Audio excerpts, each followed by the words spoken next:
கோவையில் உலக தாய்மொழி தின விழா நடைபெற்றது. நமது தாய்மொழியான தமிழ் மொழியை போற்றுவோம். தமிழ்நாடு மாநில சிறுபான்மை ஆணைய உறுப்பினர் முகமது ரஃபி பேச்சு. தமிழ்நாடு கலை இலக்கிய பெருமன்றம், கோவை இந்திய கலாச்சார நட்புறவு கழகம் சார்பாக உலக தாய்மொழி தின விழாவினை முன்னிட்டு பள்ளி மாணவ மாணவிகளுக்கான பேச்சு மற்றும் ஓவிய போட்டி பிஎன்புதூர் அரசு உயர்நிலைப் பள்ளியில் நடைபெற்றது.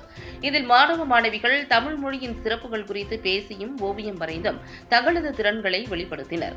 தொடர்ந்து பரிசளிப்பு விழா எழுத்தாளர் சுப்பிரமணியம் தலைமையில் நடைபெற்றது. இதில் பள்ளியின் தலைமை ஆசிரியர் பொறுப்பு ஜமுனா அனைவரையும் வரவேற்று பேசினார்.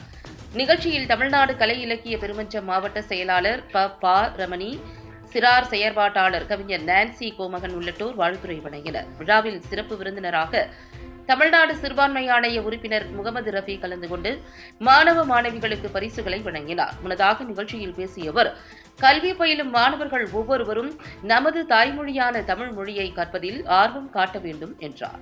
உலகிலேயே சிறப்பு வாய்ந்த மொழியான தமிழ் மொழி நமக்கு தாய்மொழி என்பதில் நாம் அனைவரும் பெருமிதம் கொள்ள வேண்டும் என அவர் குறிப்பிட்டார். நிகழ்ச்சியில் ஓவியர்கள் சூரியமூர்த்தி, ஞானகுமார் மற்றும் சுப்பிரமணியம், ஏ.வி. ராஜன், கோட்டியப்பன், திருநாவுக்கரசு, ஜான் மற்றும் பல்சமய நல்லுறவு இயக்க இணை ஒருங்கிணைப்பாளர் அபுதாகிர், தகவல் தொடர்பு பிரிவு தலைவர் அபுதாகிர், செய்தி தொடர்பு அலுவலர் ராதாகிருஷ்ணன் உட்பட பலர் கலந்து கொண்டனர்.